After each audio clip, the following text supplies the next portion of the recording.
வணக்கம் நண்பர்களே. நம்ம யாஷ் அவர்களுடைய நடிப்பில் வெளிவர உள்ள டாக்ஸிக் திரைப்படத்தினுடைய டீசரை ரிலீஸ் பண்ணியிருக்காங்க. ஸோ இந்த டீசர் ஃபுல்லாகவே பயங்கர வயலன்ஸாக தான் இருக்குது. ஸோ எல்லா சீன்லையுமே கையை வெட்டுறது, காலை வெட்டுறது, மூஞ்சியை உடைக்கிறது, அப்படி இப்படின்னு சொல்லிட்டு வயலன்ஸை மட்டுமே ஃபோக்கஸ்டாக தான் இந்த டீசரை ரிலீஸ் பண்ணியிருக்காங்கன்னு சொல்லி ஆகணும். சரி வாங்க நண்பர்களே, இந்த டாக்ஸிக் திரைப்படத்தினுடைய டீசரை இன்னைக்கு நம்ம பிரேக் டவுன் பண்ணிடுவோம். நான் தான் உங்கள் Murugan. Thank you your honour, thank you. So இந்த டீசர் கட்டை எப்படி எடிட் பண்ணியிருக்காங்கன்னு பார்த்தீங்கன்னா, நம்ம யாஷ் அவர்கள் ஏதோ ஒரு கிளப்புக்குள்ளே போகிறாரு. அப்படி உள்ளே போனவர் பயங்கரமாக சரக்கு அடிச்சுட்டு ஒரு கேங்ஸ்டர் கூட டீல் பேச ஆரம்பிக்கிறாரு.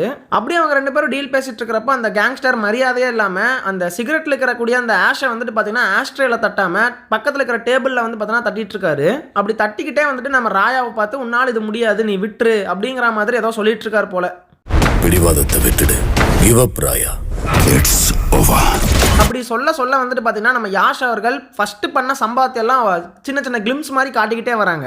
ஒரு கட்டத்தில் கோபமான நம்ம ராயா என்ன பண்ணுறாருன்னா அந்த ஆஸ்ட்ரேவை எடுத்து அவர் மூஞ்சிலே குத்துன்னு குத்தி அதுக்கப்புறமா அந்த ஆஸ்ட்ரேல வந்துட்டு சிகரெட்டை கொண்டு வந்து தட்டுறாரு.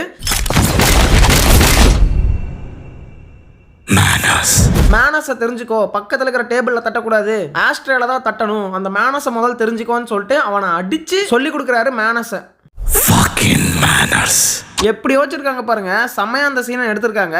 அதே மாதிரி அந்த கேங்ஸ்டர் இட்ஸ் ஓவர் அப்படின்னு சொல்றப்போ இட்ஸ் ஓவர் தான், ஆனா அது நான் சொன்னாதான் ஓவர் அப்படிங்கிற மாதிரியான டைலாக்மே இருக்கும்.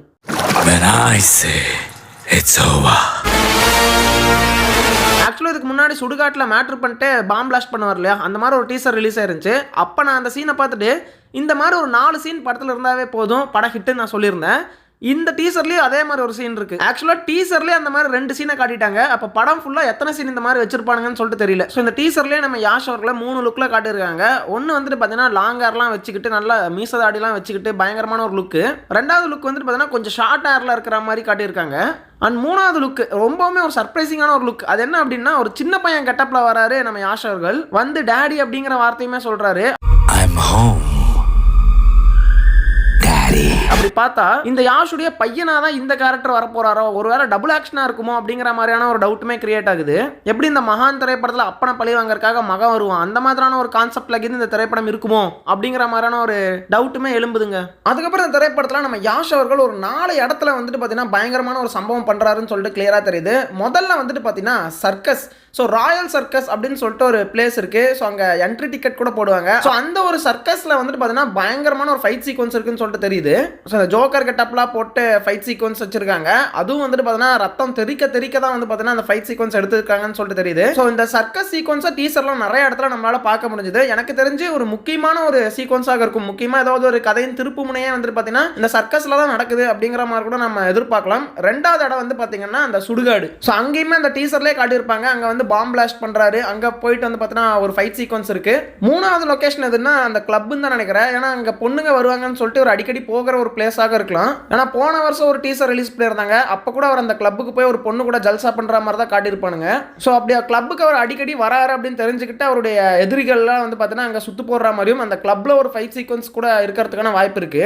4வது லொகேஷன் வந்துட்டு ஏதோ ஒரு பனி பிரதேசம் மாதிரி தெரியுது. ஸோ இந்த ஷாட்ல பார்த்தீங்கன்னா ஏகப்பட்ட பேர் செத்து கிடக்குறானுங்க. ஸோ சுத்தியும் வந்து பார்த்தீங்கன்னா பனி இருக்கு. ஸோ இந்த ஒரு லொகேஷன்லையுமே ஒரு பயங்கரமான வயலன்ஸான ஒரு சண்டை காட்சி இருக்குன்னு சொல்லிட்டு நினைக்கிறேன். இன்னும் நிறைய இடத்துல வந்துட்டு பாம் பிளாஸ்ட் அது இதுன்னு சொல்லிட்டு காட்டிக்கிட்டு தான் இருக்காங்க. ஸோ இந்த வயலன்ஸையும் தாண்டி அடல்ட் சீக்வன்ஸ் 18+ காட்சிகளுமே நிறைய அந்த டீசர்ல இடம் பெற்று இருக்கு. ஸோ வயலன்ஸ் அண்ட் செக்ஸ் இந்த 2 விஷயத்தை வச்சு தான் வியாபாரம் பண்ண போறாங்கன்னு சொல்லிட்டு கிளியராகவே தெரியுது. இதை பத்தி நம்ம ஆமிர் கான் அவர்கள் ஒரு இன்டர்வியூல சொல்லியிருப்பாரு. அதாவது 2 எமோஷன் தான் பீப்புள் கிட்ட சீக்கிரமாவே ரீச் ஆகும். அது என்ன அப்படின்னா, ஒன்னு வயலன்ஸ், இன்னொன்னு செக்ஸ்.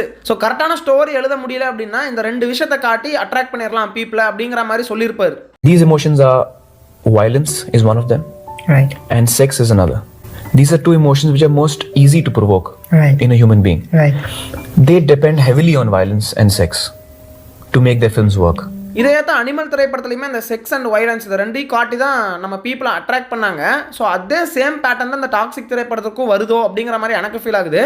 பட் இந்த 2 எமோஷன்ஸை தாண்டி ஒரு நல்ல ஸ்டோரியுமே இந்த திரைப்படத்தில் இருந்துச்சு அப்படின்னா இது ஒரு சூப்பர் படமாக வந்துடும் அப்படிங்கிறத எந்த ஒரு டவுட்டுமே இல்லைங்க. ஸோ இந்த ஒரு ஷாட்டில் நம்ம ராயா வந்துட்டு ஒரு பொண்ணோட ஒன்றா இருக்கிற மாதிரி காட்டுறாங்க. ஆக்சுவலாக இந்த ஆக்ட்ரஸ் யாரு? இந்த திரைப்படத்தில் 5 ஆக்ட்ரஸ் வந்து பார்த்தீங்கன்னா நடிச்சிருக்காங்க. ருக்மிணி வசந்த் இருக்காங்க, நயன்தாரா இருக்காங்க, கியாரா இருக்காங்க. இவங்க யாரு கரெக்டாக வந்து பார்த்தீங்கன்னா பிடிபட மாட்டேங்குது. ஒரு 5 ஆக்ட்ரஸ் இருக்காங்க. அவங்களில் ஒருத்தர் தான் இவங்களா இல்லை ரேண்டமாக வேற யாராவது ஒரு ஃபாரின் கேர்ளா அப்படின்னு சொல்லிட்டு தெரியலங்க. ஆனால் இவங்க 3 பேரில் யாரோ ஒருத்தராக மட்டும் இருந்தால் இந்தியாவே கதி கலங்கிரும்.